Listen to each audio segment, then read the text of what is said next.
क्या आपको पता है कि एप्पल के कुछ मोबाइल फोन डिस्काउंट में क्यों मिलते हैं, जबकि उन्हें तैयार करने में अच्छी खासी रकम खर्च होती है? या फिर क्या आप ये जानते हैं कि मुकेश अंबानी के पर्स में कितने रुपए होते हैं? क्या आपको पता है कि वो कौन सी महारानी थी जिसके नौकरों ने उससे डूबने से नहीं बचाया था, लेकिन क्यों? क्या आपको पता है कि पृथ्वी की तरह चांद पर भी भूकंप आता है, लेकिन क्यों? यकीनन आपने इससे पहले इतने मजेदार फैक्ट्स नहीं सुने होंगे, इसलिए इस वीडियो को आखिर तक जरूर देखें। फैक्ट नंबर 1, भले ही भारत में रहने वाले लोगों और स्कूलों में बच्चों को हिंदी से ज्यादा इंग्लिश बोलना और पढ़ना सिखाया जाता है, क्योंकि इंग्लिश एक ग्लोबल लैंग्वेज है, लेकिन इसका ये मतलब नहीं है कि हिंदी बोलने वाला व्यक्ति कम पढ़ा लिखा है या फिर उसकी समाज में कोई पहचान कायम नहीं हो सकती है, क्योंकि भारत के अलावा अन्य देशों में भी हिंदी भाषा का बोलबाला है। आपको ये जानकर हैरानी होगी कि भारत के अलावा पूरे विश्व में लगभग 366 मिलियन लोग हिंदी में बातचीत करते हैं, जिसकी वजह से हिंदी दुनिया में 5वीं सबसे ज्यादा बोली जाने वाली भाषा बन चुकी है। आपको बता दें कि भारत के अलावा Mauritius, Fiji, Guyana, Suriname, Trinidad और टोबैगो, नेपाल और भूटान जैसे देशों में हिंदी भाषा बोली जाती है, जो हर एक भारतीय के लिए गर्व की बात है। इसलिए हिंदी में बात करने से हिचकिचाएं नहीं, क्योंकि ये हमारी पहचान का एक महत्वपूर्ण हिस्सा है। फैक्ट नंबर 2, अगर आपको लगता है कि दुनिया में सबसे ज्यादा गोल्ड दुबई के पास है, तो आप बिल्कुल गलत हैं, क्योंकि दुनिया में सबसे ज्यादा गोल्ड साउथ अफ्रीका के विट वाटर स्ट्रैंड नाम के पहाड़ी इलाके में पाया जाता है, जिसे आप गोल्ड माइन भी कह सकते हैं।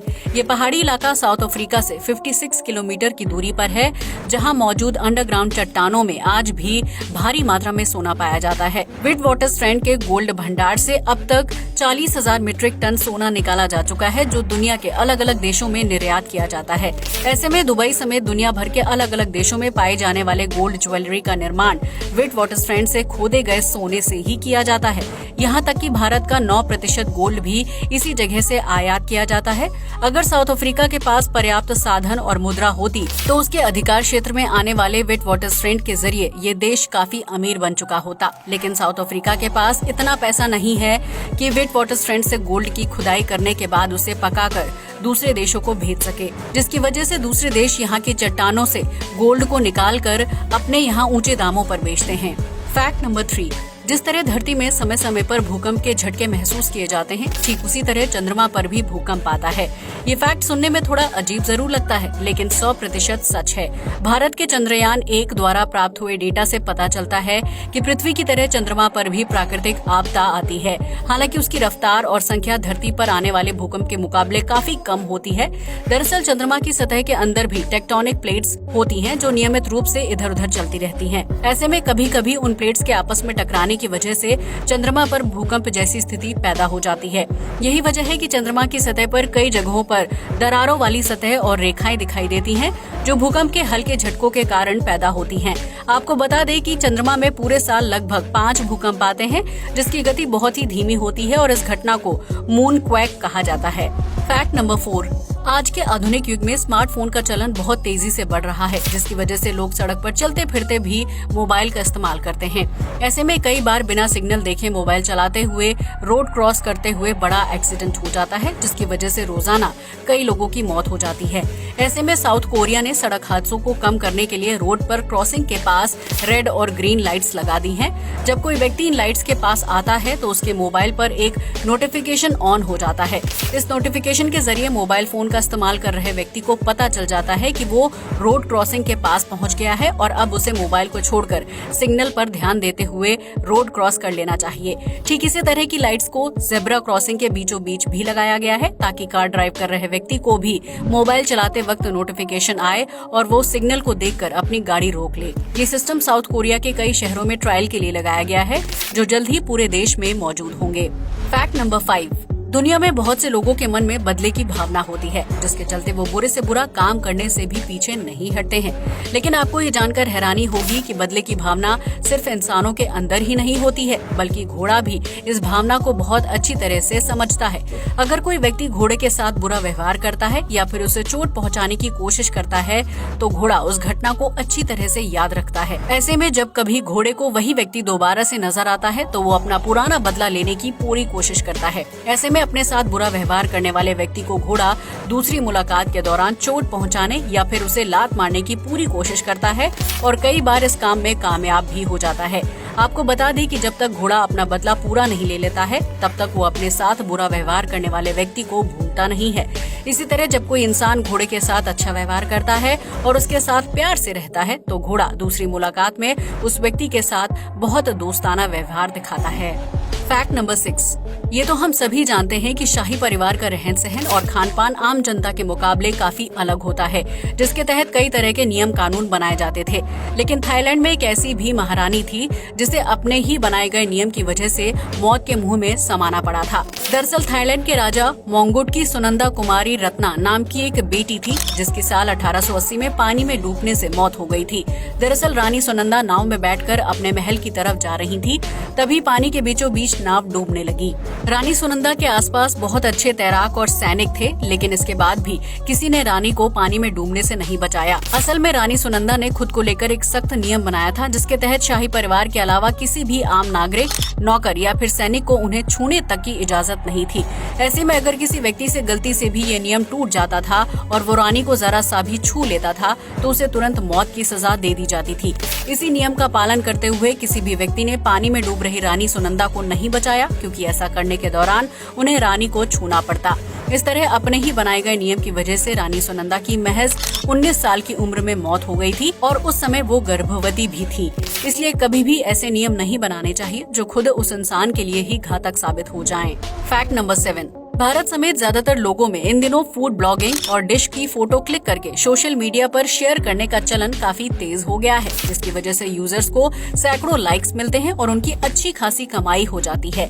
लेकिन क्या आप जानते हैं कि जर्मनी में फूड ब्लॉगिंग या डिश की तस्वीर क्लिक करके शेयर करने को लेकर एक खास तरह का नियम बनाया गया है, जिसमें खाने की फोटो शेयर करने वाले व्यक्ति को सोशल मीडिया पर उस डिश को बनाने वाले शेफ को क्रेडिट देना होगा।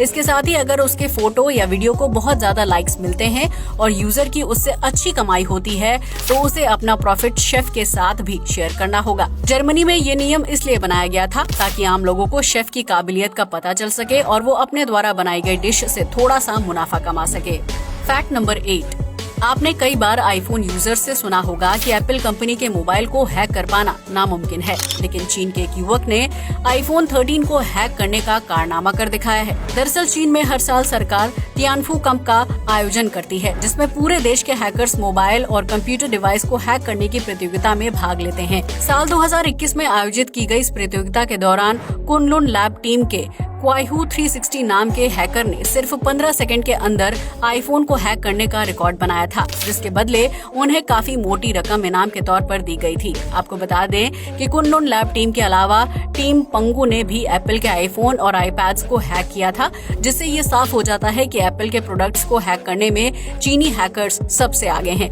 वहीं जो लोग आंख बंद करके इस बात पर यकीन करते हैं कि आईफोन को हैक नहीं किया जा सकता है, उन्हें अपनी इस गलतफहमी को जल्द से जल्द दूर कर लेना चाहिए। फैक्ट नंबर 9, ये तो हम सभी जानते हैं कि रिलायंस जियो के मालिक मुकेश अंबानी कितने अमीर हैं और उनके पास धन दौलत की कोई कमी नहीं है। लेकिन क्या आपने कभी सोचा है कि भारत का सबसे अमीर व्यक्ति का पद संभालने वाले मुकेश अंबानी अपने पर्स में कितने रुपए लेकर चलते होंगे? अगर नहीं तो हम आपको बता दें कि मुकेश अंबानी अपने पर्स में बिल्कुल भी पैसे नहीं रखते हैं। जी हाँ, आपने बिल्कुल सही सुना। दरअसल मुकेश अंबानी जहाँ भी जाते हैं उनके साथ उनके पीए होते हैं। ऐसे में मुकेश अंबानी को कुछ भी खरीदने के लिए अपने पर्स से पैसे निकालने की जरूरत नहीं पड़ती है।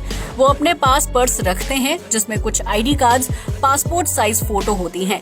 हालांकि पर्स को खाली न रखने का रूल फॉलो करने के चक्कर में मुकेश अंबानी के पर्स में 100 या 200 रुपए होते हैं, जो कभी भी उनके पर्स से खर्च नहीं होते हैं। इसके अलावा मुकेश अंबानी को अपने आप कुछ भी खरीदने की जरूरत नहीं पड़ती है, क्योंकि उनके घर में इस काम को करने के लिए नौकरों की फौज है। ऐसे में भारत का सबसे अमीर व्यक्ति होने के बाद भी मुकेश अंबानी का पर्स लगभग खाली रहता है, जिसके बारे में बहुत कम लोग जानते हैं। फैक्ट नंबर 10, अगर आपको ये लगता है कि एप्पल कंपनी पुराने मॉडल के आईफोन को जल्दी बेचने के लिए उन्हें डिस्काउंट में बेच देती है, तो आप बिल्कुल गलत हैं, क्योंकि एक आईफोन को तैयार करने में एप्पल कंपनी का इतना पैसा खर्च होता है कि वो कभी भी किसी फोन को डिस्काउंट में बेचने का रिस्क नहीं उठा सकती है। ऐसे में डिस्काउंट में मिलने वाले आईफोन का क्या रीजन है? दरअसल जब कोई नया आईफोन वारंटी या फिर गारंटी पीरियड के दौरान खराब हो जाता है तो कंपनी उसे नए आईफोन से रिप्लेस कर देती है। ऐसे में उस खराब आईफोन को एप्पल कंपनी की मेकिंग फैक्ट्री में ले जाया जाता है, जहां उसे डेजी नाम की एक मशीन के अंदर डाल दिया जाता है। ये मशीन खराब आईफोन के सभी पार्ट्स को अलग करके उसमें से अच्छे पार्ट्स को बाहर निकालने का काम करती है, जिसके बाद उन पार्ट्स का इस्तेमाल करके नए आईफोन का निर्माण किया जाता है। इसके बाद इन आईफोन्स को भारत समेत लैटिन अमेरिका जैसे देशों में डिस्काउंट ऑफर के साथ बेचा जाता है, क्योंकि एप्पल ने उन फोन्स को बनाने में पुराने पार्ट्स का इस्तेमाल किया होता है। अब तो आप समझ ही गए होंगे कि एप्पल कंपनी आईफोन को डिस्काउंट प्राइस में क्यों बेचती है। आपको ये जानकर हैरानी होगी कि एप्पल के पास डेजी मशीन सिर्फ 1 घंटे के अंदर 200 से ज्यादा आईफोन्स के पार्ट्स को खोलने और अलग करने का काम करती है, जिससे कंपनी को नुकसान के बजाय बहुत ज्यादा फायदा होता है। इसके साथ ही डिस्काउंट ऑफर में आईफोन खरीदने वाले ग्राहक भी खुश हो जाते हैं, क्योंकि उन्हें एप्पल का फोन खरीदने के लिए बहुत ज्यादा रकम चुकानी नहीं पड़ती है। आज के लिए बस इतना ही। वीडियो अच्छा लगा हो तो इसे लाइक और शेयर करें, साथ ही हमारे चैनल को भी सब्सक्राइब करें। जय हिंद दोस्तों।